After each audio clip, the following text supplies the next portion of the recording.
আসসালামু আলাইকুম ওয়া রাহমাতুল্লাহি ওয়া বারাকাতুহু। ইন্নাল হামদুলিল্লাহ ওয়াসসালাতু ওয়াসসালামু আলা মান লা নাবিয়্যা বা'দা। সুপ্রিয় দর্শক শ্রোতা, আমরা মসজিদ নববীর খুতবার অনুবাদ শুরু করছি। আজকের খতিব হচ্ছেন ফজিলাতুল শেখ আলী বিন আব্দুর রহমান আল হুযাইফি হাফিজাহুল্লাহ। যে বিষয়ে তিনি রাসূলুল্লাহ সাল্লাল্লাহু আলাইহি ওয়াসাল্লামের মিম্বারে দাঁড়িয়ে খুতবাটি পেশ করেছেন তা হচ্ছে আল্লাহর জিকিরের গুরুত্ব ও ফজিলত। বিষয়টি খুবই চমৎকার, কারণ আমরা মুসলমান নরনারী সবাই আল্লাহ রাব্বুল আলামিনের জিকির করতে পছন্দ করি।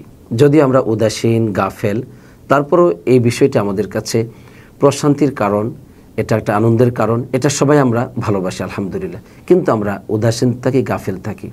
সম্মানিত খতিব সাহেব বিষয়টিকে এত সুন্দর করে উপস্থাপন করেছেন যে কেউ আজকের এই খুতবাটি শুনবে, আশা করি তার মধ্যে আল্লাহর জিকিরের প্রতি একটা বিশাল আগ্রহ এবং আকাঙ্ক্ষা তার মধ্যে সৃষ্টি হবে। আল্লাহ তাআলা যেন আমাকে সুন্দর করে বিষয়টিকে উপস্থাপন করার তৌফিক দান করেন, আমিন।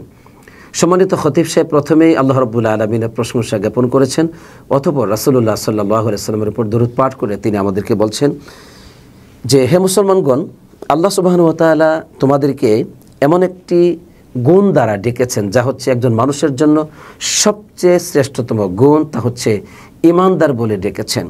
তোমাদেরকে তিনি বলেছেন যে তোমরা আল্লাহর কাছে সৎ আমলের মাধ্যমে তার কাছে তোমরা ওসিলা করো এবং তোমরা তোমাদের ঈমানটাকে ধ্বংসাত্মক পথ থেকে, বাতিলের যত পথ আছে তা থেকে তোমরা ঈমানটাকে সংরক্ষণ করো, হেফাজত করো। আল্লাহ রাব্বুল আলামিন ওসিলা সম্পর্কে কুরআনুল কারীমের সূরাতুল মাইদার 35 নম্বর আয়াতে কারিমায় বলছেন, ইয়া আইয়ুহাল্লাযীনা আমানুত্তাকুল্লাহা ওয়াবতাগু ইলাইহিল ওসিলা ওয়াজাহিদু ফি সাবিলিহি লাআল্লাকুম তুফলিহুন। হে বিশ্বাসীগণ, তোমরা আল্লাহ রাব্বুল আলামিনকে ভয় করো আর ওয়াবতাগু ইলাইহিল ওসিলা, তার কাছে তোমরা ওসিলা তালাশ করো। এখানে ওসিলা তালাশ করতে বললেন, আর তোমরা তার পথেই তোমরা প্রচেষ্টা চালাও, তাহলেই তোমরা সফলকামী হতে পারবে। সম্মানিত খতিব সাহেব বলছেন যে ওসিলা অর্থ হচ্ছে জামিউত তাআত ফি'লান লিল আওয়ামিরি ওয়া তারকান লিন নাওয়াহি। সমস্ত আনুগত্যকে, ইবাদতকে ওসিলা বলা হয়। সেটা হতে পারে আল্লাহ তাআলার কোনো আদেশকে মানা অথবা আল্লাহর কোনো নিষেধকে বর্জন করা, এটা হচ্ছে ওসিলা। অর্থাৎ সমস্ত আনুগত্য, সেটা আদেশ মানা হোক অথবা নিষেধ থেকে বিরত থাকা হোক, সবই হচ্ছে ওসিলা। ওসিলা বলতেই যেটা বোঝানো হয় সেটা হলো সমস্ত আনুগত্যকে বোঝানো হয়, আলহামদুলিল্লাহ। সম্মানিত খতিব সাহেব তিনি ওসিলার অন্যতম একটি মাধ্যম হিসাবে উল্লেখ করেছেন, তা হচ্ছে আল্লাহ তাআলার জিকির। অর্থাৎ যে জিকিরের মাধ্যমে তোমরা আল্লাহর কাছে ওসিলা চাইবে, আল্লাহ নিকটবর্তী হওয়ার জন্য চেষ্টা করবে, সেটা হচ্ছে আল্লাহর জিকির। জিকির হচ্ছে এমন একটি ইবাদত যা কল্যাণের সামগ্রিক একটি দরজা, যা মানুষকে বিপদ মুসিবত থেকে রক্ষা করে, যা মানুষকে, এটা হচ্ছে তাকে ধ্বংস থেকে বাঁচার জন্য একটি দুর্গস্বরূপ, আলহামদুলিল্লাহ। জিকিরের মাধ্যমে একটি মানুষের তার ফরজ এবং ওয়াজিব ইবাদতে যে ত্রুটি হয়, সেই ত্রুটিগুলোর পূর্ণতা আসে, আলহামদুলিল্লাহ। এর মাধ্যমে আল্লাহ তাআলা মানুষের গুনাহ যেমন ক্ষমা করে দেয়, ব্যাপকভাবে আল্লাহ তাআলা একজন বান্দাকে সওয়াবের ভাগী করেন, আলহামদুলিল্লাহ। এই জন্য দেখা যায় সালাতের মতো ইবাদতে, হজের মতো ইবাদতে, অন্যান্য ইবাদতের মধ্যে আল্লাহর জিকির পাওয়া যায় ব্যাপকভাবে, সুবহানাল্লাহ। এই জন্য আমাদের ইসলামের যে মূল ভিত্তি, মূল রুকুন, সেটা হচ্ছে আল্লাহ এবং আল্লাহ রাসূলের উপর ব্যাপারে সাক্ষ্য দেওয়া। এই সাক্ষ্যটাই কিন্তু হচ্ছে একটা জিকির। আপনি বলছেন আশহাদু আল্লা ইলাহা ইল্লাল্লাহ ওয়া আশহাদু আন্না মুহাম্মাদান আবদুহু ওয়া রাসূলুহু, এটা কিন্তু জিকির। আর এটা হচ্ছে এমন একটা জিকির যে শরীয়তের যত বিধিবিধান আছে এগুলো সবই কিন্তু এই জিকিরের ব্যাখ্যা স্বরূপ, এর শাখা প্রশাখা স্বরূপ, সুবহানাল্লাহ। এই জন্য আল্লাহর জিকিরের গুরুত্ব হচ্ছে ব্যাপক। আল্লাহু আকবার। আল্লাহ রাব্বুল আলামিন কোরআনুল কারিমে যেই পরিমাণে মানুষকে আল্লাহর জিকিরের আদেশ করেছেন, অন্য কোনো ইবাদতকে এভাবে এত ব্যাপকভাবে আদেশ করেননি। আল্লাহ তাআলা বলছেন, ইয়া আইয়ুহাল্লাযীনা আমানু যকুরুল্লাহা যিকরান কাসীরা। হে বিশ্বাসীগণ, তোমরা আল্লাহ তাআলাকে খুব বেশি বেশি করে স্মরণ করো। এখানে আল্লাহ তাআলা আল্লাহর জিকিরটাকে খুব বেশি করতে বলেছেন, কারণ এর মধ্যে আমাদের জন্য সফলতা ও নানাবিধ দুনিয়া ও আখিরাতের কল্যাণ নিহিত আছে। তবে আল্লাহর জিকিরের পাশাপাশি একটি আমলকে হাদিসের মধ্যেও বেশি করতে বলা হয়েছে, সেটা হচ্ছে আমাদের নবী সাল্লাল্লাহু আলাইহি ওয়াসাল্লামের উপর দরুদ পাঠ করা, সালাত এবং সালাম পাঠ করার বিষয়টি কিন্তু খুবই গুরুত্বপূর্ণ। আল্লাহ নবী সাল্লাল্লাহু আলাইহি ওয়াসাল্লাম বলছেন যে তোমরা কি করবে, আকসিরু মিনাস সালাতি আলাইয়া ইয়াউমাল জুমআ, জুমার দিন তোমরা আমার উপর খুব বেশি করে দরুদ পাঠ করবে। কেন? ফা ইন্না সালাতাকুম মারুদাতুন আলাইয়া, তোমাদের সালাত আমার কাছে পেশ করা হয়। হাদিসটি মুসনাদে আহমদে এবং সুনানে আবু দাউদে সহিহ সনদে বর্ণিত হয়েছে। আলহামদুলিল্লাহ, জিকিরের অত্যন্ত গুরুত্বপূর্ণ ফজিলত হচ্ছে এই, আল্লাহ নবী সাল্লাল্লাহু আলাইহি ওয়াসাল্লাম বলেছেন যে ব্যক্তি আমার উপর মান সাল্লা আলাইয়া ওয়াহিদাতান, একবার মাত্র দরুদ পাঠ করবে, আল্লাহ রাব্বুল আলামিন সাল্লাল্লাহু আলাইহি আশরা সালাওয়াতিন, তার উপর আল্লাহ তাআলা 10 বার রহমত নাযিল করবেন। ওয়া হুত্তাত আনহু আশরু খাতায়াত ওয়া রুফিয়াত লাহু আশরু দারাজাত, তার আমলনামা থেকে 10টি গুনাহকে ক্ষমা করে দেওয়া হবে এবং 10টি মর্যাদাও তার আমলনামায় বৃদ্ধি করা হবে। সুবহানাল্লাহ। এই হাদিসটিও সহিহ সনদে ইমাম নাসাই বর্ণনা করেছেন। জিকির এটা হচ্ছে বিভিন্ন ধরনের জিকির আমরা করতে পারি, তার মধ্যে দরুদ হচ্ছে অন্যতম একটি আল্লাহর জিকির। আলহামদুলিল্লাহ, এটা আমরা কেন করি? সম্মানিত খতিব সাহেব বলছেন, এটা হচ্ছে আমরা যে মুসলমান, আমাদের পক্ষ থেকে রাসূলুল্লাহ সাল্লাল্লাহু আলাইহি ওয়াসাল্লামের জন্য এটা প্রতিদান স্বরূপ এবং দোয়া স্বরূপ আমরা নবীজির উপর দরুদ পাঠ করে থাকি, যা আমাদেরকে শরীয়ত এটাকে অবধারিত করে দিয়েছে। ওয়ালিল্লাহিল হামদ। এসব কথাগুলো বলার পরে সম্মানিত খতিব সাহেব জিকিরের কিছু ফজিলতের হাদিস নিয়ে এসেছেন, যে জিকিরের যে গুরুত্ব এই সমস্ত হাদিসগুলো দ্বারা প্রমাণিত হয় যে রাসূলুল্লাহ সাল্লাল্লাহু আলাইহি ওয়াসাল্লাম আল্লাহর জিকিরটাকে কিভাবে গুরুত্ব দিয়েছেন। তিনি বলছেন, যেমনটি বুখারী মুসলিমে এসেছে, মাসালুল্লাযী ইয়াযকুরু রাব্বাহ ওয়াল্লাযী লা ইয়াযকুরু রাব্বাহ মাসালুল হাইয়্যি ওয়াল মাইয়িত। যে ব্যক্তি আল্লাহ রাব্বুল আলামিনকে স্মরণ করে আর যে ব্যক্তি স্মরণ করে না, এই দুই ব্যক্তির মাঝে পার্থক্য হচ্ছে জীবন এবং মৃত্যুর মতো। যে আল্লাহর জিকির করে সে জীবিত, আর যে জিকির করে না সে হচ্ছে মৃত। নাউজুবিল্লাহ। অতএব আমি আপনি জীবিত ততক্ষণই থাকবো যতক্ষণ আল্লাহর জিকিরে মগ্ন থাকবো। আল্লাহ আমাদেরকে খুব বেশি করে তার জিকির করা তৌফিক দান করুক, আমিন। জিকিরের গুরুত্ব নিয়ে সম্মানিত খতিব সাহেব একটি হাদিস উল্লেখ করেছেন, যে যা ইমাম তিরমিজি বর্ণনা করেছেন, পাশাপাশি মুসনাদে আহমদেও এসেছে।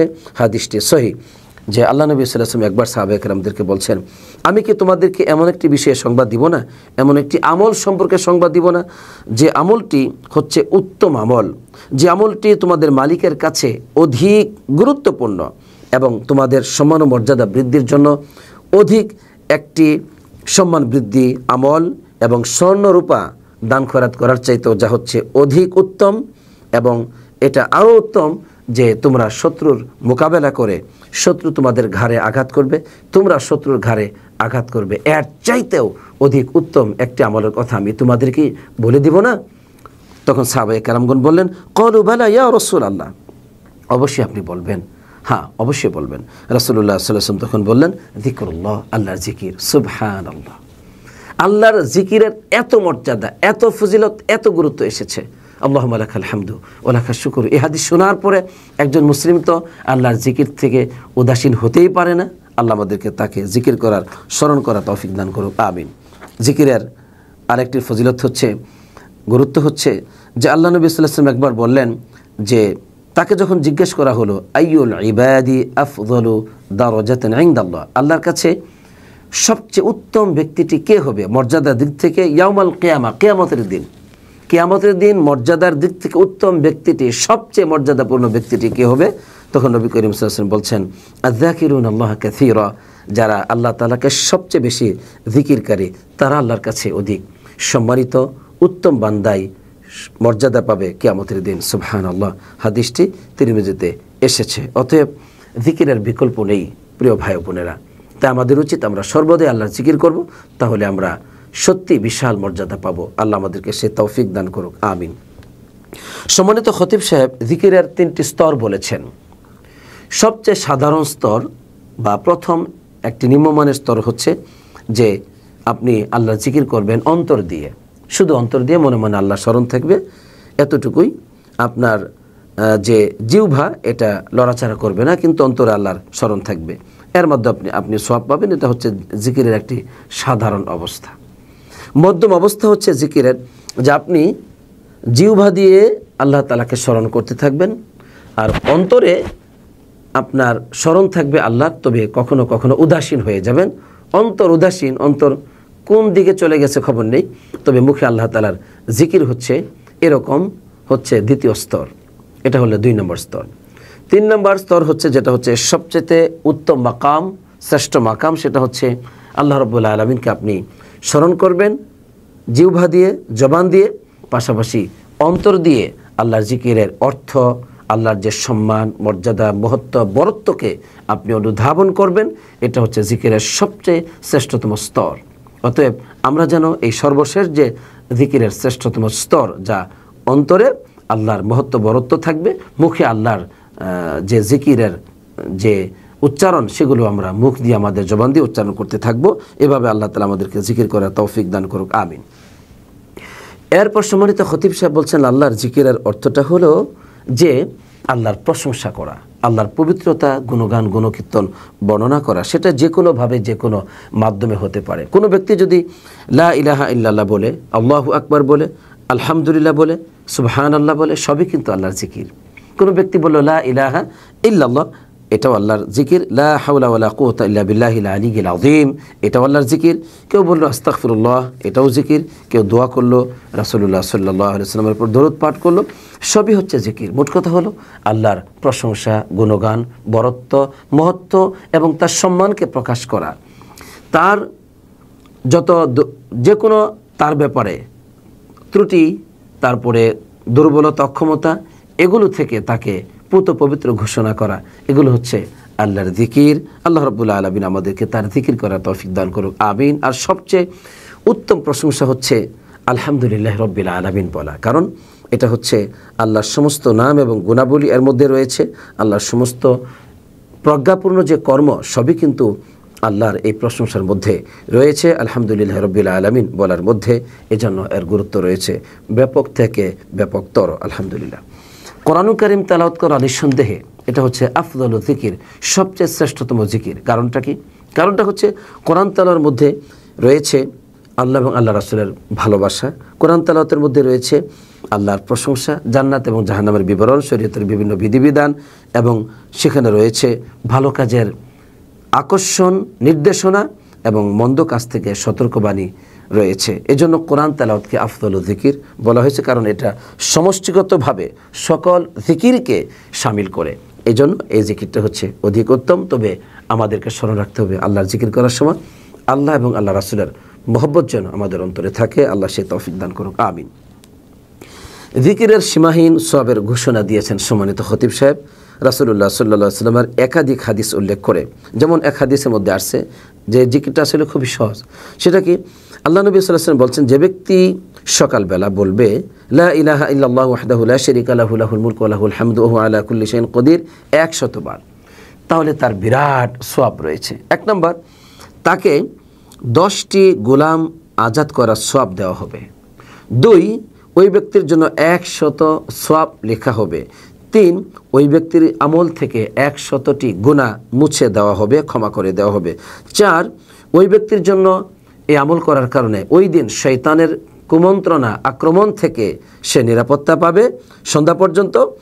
5, ওই ব্যক্তি এমন উত্তম আমল নিয়ে কিয়ামতের মাঠে সে দণ্ডায়মান হবে, উঠবে, যে এত অধিক আমল নিয়ে আর কেউ উপস্থিত হবে না। তবে ইল্লা আহাদুন আমিলা আকসারা মিন যালিক, যদি এর চাইতে খুব বেশি আমল করে কোনো ব্যক্তি, তার ব্যাপারটি হচ্ছে ভিন্ন কথা। হাদিসটি বুখারী মুসলিমে এসেছে।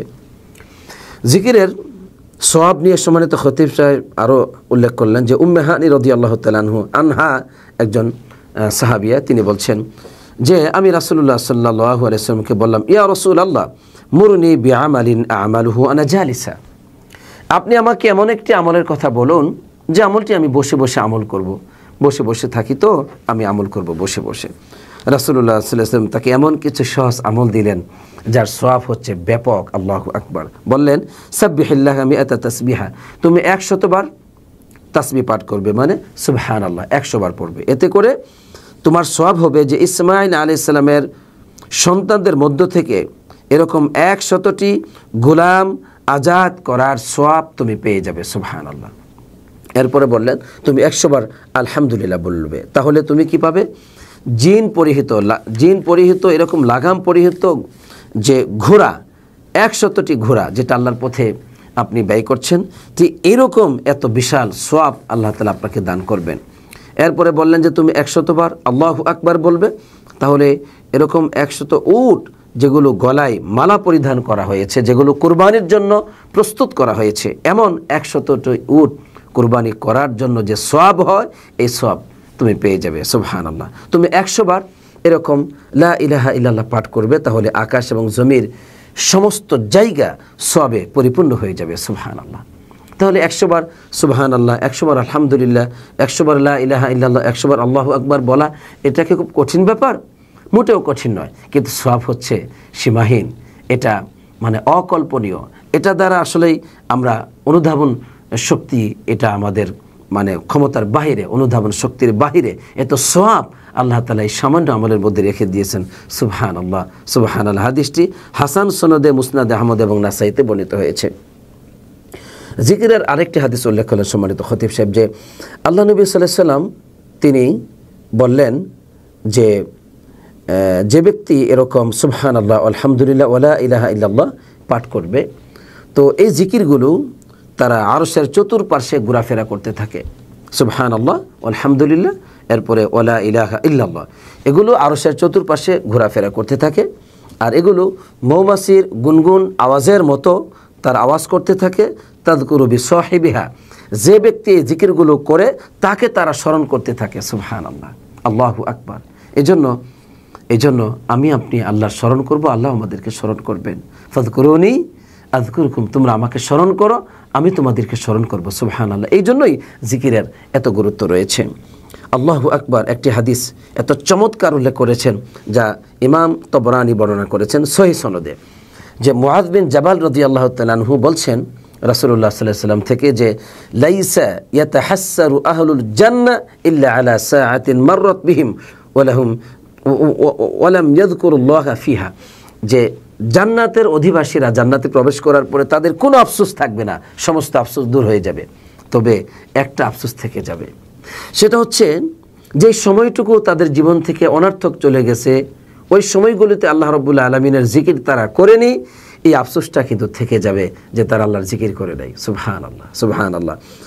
আর কারণটা হচ্ছে জিকিরের এই সীমাহীন সওয়াব জান্নাতে দেখার পরে, পুরস্কার পাওয়ার পরে তারা আফসোস করবে যে আরও যদি আল্লাহর জিকির করতাম তাহলে আরও ফজিলত, আরও মর্যাদা আমরা জান্নাতে পেয়ে যেতাম। সুবহানাল্লাহ, সুবহানাল্লাহ বিহামদিহি সুবহানাল্লাহিল আযীম। এজন্য আমরা আল্লাহর জিকির করব। জিকিরের মাধ্যমে কিন্তু একটা বিষয় হলো যে শয়তান থেকে আপনি পূর্ণ নিরাপত্তা পাবেন। শয়তানের আক্রমণ থেকে বাঁচার আপনার পরিবার পরিজনদের, আপনার জীবনের কোনো নিরাপত্তা নেই শয়তানের আক্রমণ থেকে বাঁচার। সে ঘুমের মধ্যে বিভিন্নভাবে আপনাকে হতাশাগ্রস্ত করবে, সে ক্ষতিগ্রস্ত করবে, সে ভয় প্রদর্শন করবে, সে বিভিন্ন রকম ক্ষতি করবে, আপনাকে উদাসীন করবে। এটা থেকে বাঁচার পথ হচ্ছে আল্লাহর জিকির করা। এজন্য হাদিসের মধ্যে এসেছে যে ইমাম তিরমিজি হাদিসটি বর্ণনা করেছেন, হারিস বিন হারিস আল আশআরি রাদিয়াল্লাহু তাআলা বলছেন, নবী করিম সাল্লাল্লাহু আলাইহি ওয়াসাল্লাম একবার বললেন যে ইন্নাল্লাহ তাআলা আমরা ইয়াহইয়া বিন যাকারিয়া আইয়ামুরা বনি ইসরাঈল বিখামসি কালিমাত। আল্লাহ রাব্বুল আলামিন জাকারিয়া আলাইহিস সালামের সন্তান ইয়াহইয়া আলাইহিস সালামকে বললেন, আদেশ করলেন যে তুমি বনি ইসরাঈলকে 5টি কালেমার আদেশ করবে। তার মধ্যে একটি হচ্ছে আল্লাহর জিকিরের আদেশ করবে। এরপরে নবী করিম সাল্লাল্লাহু আলাইহি ওয়াসাল্লাম বলে দিলেন যে এই জিকিরটা হচ্ছে এরকম যে একজন ব্যক্তি সে ঘর থেকে বের হয়েছে আর শত্রু তার পিছনে দাওয়া করছে। এবার ওই ব্যক্তিটি চলতে চলতে দুর্গে পৌঁছে দুর্গে আশ্রয় গ্রহণ করলো। আলহামদুলিল্লাহ, এবার ওই শত্রু থেকে সে নিরাপত্তা পেয়ে গেল। তো বলছেন কাযালিকাল আবদ, একজন বান্দার দৃষ্টান্ত তো এমন যে সে যখন আল্লাহকে স্মরণ করে, আল্লাহকে জিকির করে, তখন সে শয়তানের অসসা, কুমন্ত্রণা, অনিষ্টতা থেকে সে বেঁচে যায়। আজকে আমরা অনেকে পরিবারের স্ত্রী সন্তানদের বিভিন্ন রকম শয়তানের অনিষ্টতার খবর আমরা উলামায়ে কেরামদের কাছে পেশ করে থাকি। আপনি আল্লাহর জিকির করেন না, পরিবারে আল্লাহর জিকির বৃদ্ধি করে দেন সর্বদাই, তাহলে দেখেন শয়তান বাড়ি থেকে পালাবে।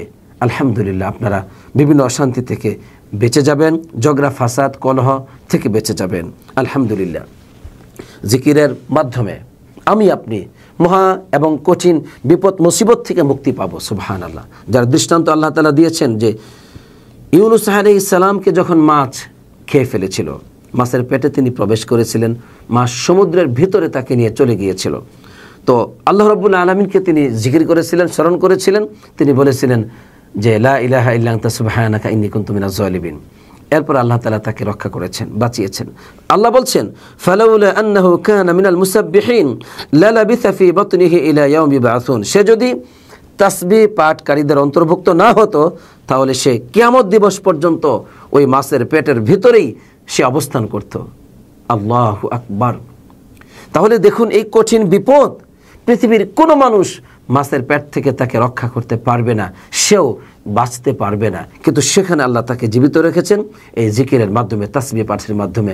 এরপর আল্লাহ তাকে বাঁচিয়েছেন। এজন্য আজকে আমরা যে বলি আমাদের জীবনে এত বিপদ, এত মুসিবত, এত কিছু, আমরা বলবো আল্লাহর জিকির করুন। আল্লাহর জিকিরের মাধ্যমে জীবন থেকে সমস্ত বিপদকে আল্লাহ তাআলা উঠিয়ে নেবেন, কারণ জিকিরের মাধ্যমে এত বেশি সওয়াব হবে, এত বেশি মর্যাদা আপনি আল্লাহর কাছে পাবেন, তখন আপনার জীবন থেকে সমস্ত বিপদ মুসিবতকে আল্লাহ তাআলা উঠিয়ে নেবেন, আলহামদুলিল্লাহ। কিন্তু আজকে আমরা উদাসীন, গীবত, পরনিন্দা, পরশ্রীকতা, হাজারো পাপ পঙ্কিলতার মধ্য দিয়ে রাত এবং দিন আমাদের জীবনটাকে অতিবাহিত করছি, আর বলছি বিপদ বিপদ বিপদ, বাঁচার পথ নেই।